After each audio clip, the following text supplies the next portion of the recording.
Ya, media Vietnam mendadak ketar-ketir lihat timnas Indonesia. Ada apa nih?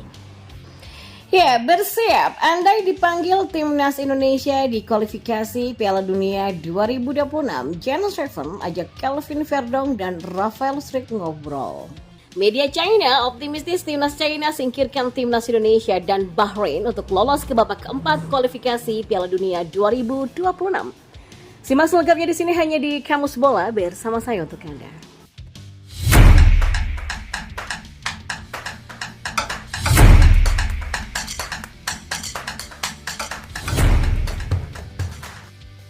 Timnas Indonesia kembali mendapatkan sorotan yang positif. Kali ini dua nama yakni Nathan Choaon dan Elkan Baggett menjadi sosok yang menarik perhatian.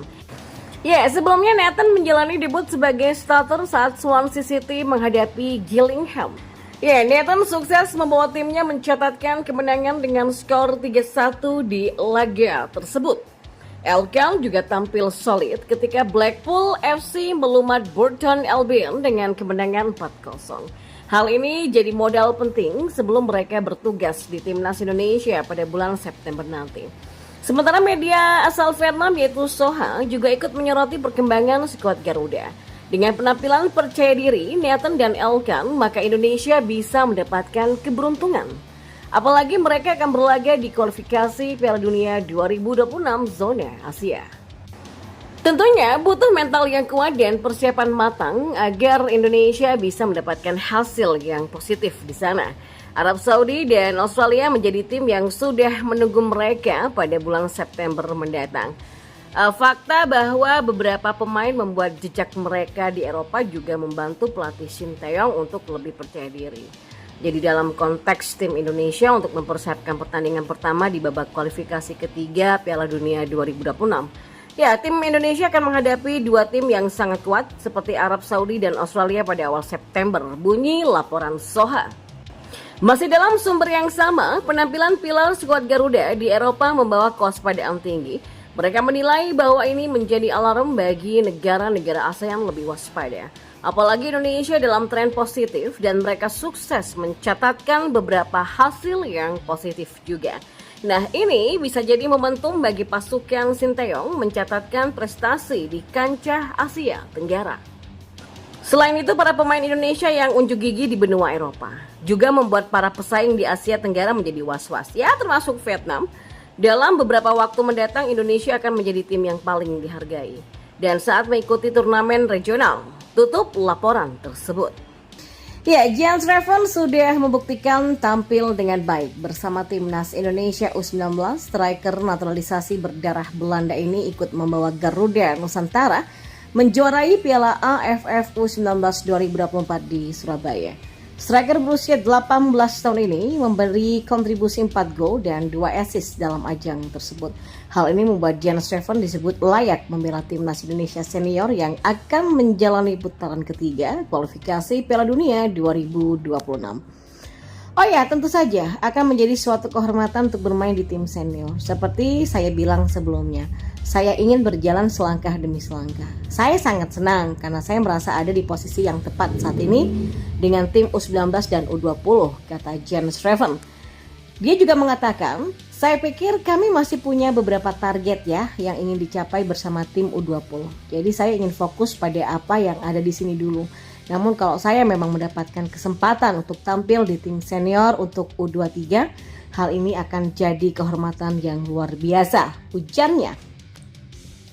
Ya, memang kans untuk promosi ke timnas Indonesia senior tentu masih terbuka. Ditambah, Jens Steffen mengenal dekat Kelvin Verdong, bek kiri yang juga baru mendapatkan paspor Indonesia pada Juni 2024. Kelvin Verdong sendiri termasuk pemain anyar di timnas Indonesia. Dia mulanya akan menjalani naturalisasi pada awal Juni bersama Jens Steffen. Namun karena ada alasan tertentu, Verdong menjadi WNI lebih dulu beberapa hari dari Steffen. Lalu ada juga Rafael Struijk yang sudah menjadi WNI sejak tahun lalu. Nama satu ini sudah tercatat membukukan 15 penampilan bersama timnas Indonesia. Steffen tentu perlu berbicara dengan dua rekannya itu. Saya bicara dengan Kelvin ya tentu saja, karena kami kan seperti duo naturalisasi, saya banyak bicara dengannya. Juga dengan Rafael, dia berasal dari daerah yang sama dengan saya, jadi saya mengenalnya. Saya mendengar beberapa cerita yang bagus tentang naturalisasi. Dan ya, Anda lihat semua pemain bisa beradaptasi dengan baik. Saya yakin bisa memberikan segalanya untuk timnas Indonesia, ujarnya. Lalu kita beralih ke informasi bola yang terakhir. Ya, timnas China optimis bisa menyingkirkan timnas Indonesia dan Bahrain untuk lolos ke babak keempat kualifikasi Piala Dunia 2026 zona Asia. Salah satu media China mengatakan timnas mereka paling mungkin untuk meraih kemenangan dari kedua negara tadi di fase grup. Seperti diketahui, China berada di grup C pada babak ketiga kualifikasi Piala Dunia 2026. Selain Indonesia dan Bahrain, ada juga Jepang, Australia, dan Arab Saudi yang menghuni grup tersebut. Meski kemungkinan timnas China lolos ke putaran final Piala Dunia sangat kecil, tapi kami tetap memasang target untuk lolos ke Piala Dunia, tulis media lokal Tiongkok. Ya, tujuan yang lebih masuk akal bagi kami adalah lolos sebagai 4 besar. Jadi Indonesia dan Bahrain adalah lawan yang harus kita lewati, lanjut media itu. Sementara di sisi lain timnas Indonesia juga menargetkan posisi keempat sebagai pencapaian paling realistis di babak ketiga kualifikasi Piala Dunia 2026 zona Asia. Pelatih Sinteyong mengatakan timnya akan berusaha maksimal mungkin untuk mencapai target tersebut. Untuk jangka pendek, ya impian saya adalah Indonesia finish di posisi 3 atau 4 teratas grup di kualifikasi Piala Dunia, ungkap Sinteyong. Pernyataan Sinteyong juga mendapatkan tanggapan dari media China. Mereka berpendapat bahwa timnas Indonesia akan sulit menggapai hal itu karena hanya menempati urutan 133 FIFA. Ya, Indonesia juga baru-baru ini mengumumkan targetnya sendiri. Dan memang tak disangka sih, meski berada di undian ke-6, mereka memasang target lebih tinggi dari kita. Tutup media tersebut. Ya, sebanyak 5 pemain timnas Indonesia yang berpeluang dicoret Sinteyong untuk melawan Arab Saudi dan Australia akan diulas hari ini. Dan untuk menghadapi 2 laga ini, Sinteyong akan memanggil para pemain terbaiknya. Tapi banyak yang memprediksi Sinteyong tidak akan membawa beberapa pemain di bawah ini, alias mencoret dari daftar pemain yang akan dibawa. Lantas, siapa saja pemain yang dimaksud? Nah, berikut adalah 5 pemain timnas Indonesia yang berpeluang dicoret Sinteyong untuk lawan Arab Saudi dan Australia. Nah, yang kelima ada Elkan Baggett. Ya, Elkan Baggett diprediksi tidak akan dibawa Sinteyong meski timnas Indonesia tanpa diperkuat Justin Hubner melawan Arab Saudi karena akumulasi kartu.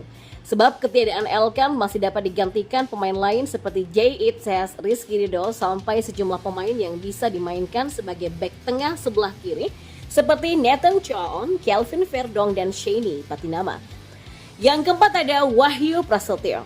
Wahyu Prasetyo yang berstatus sebagai bek timnas Indonesia di Piala Asia 2023 disinyalir juga sulit menembus skuad utama timnas Indonesia seiring dengan kehadiran Jay Itzes. Ya, bek Malut United ini semakin sulit bersaing jika Justin Hubner kembali dari masa skorsing dan siap kembali memperkuat skuad Garuda.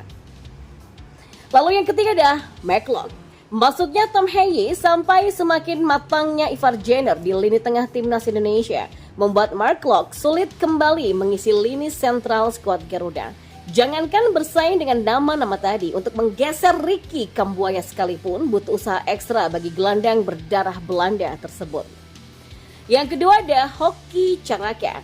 Hoki Caraka sulit bersaing di lini depan timnas Indonesia seiring kehadiran dari Ragnar Oratmangun dan semakin matangnya permainan Rafael Struijk.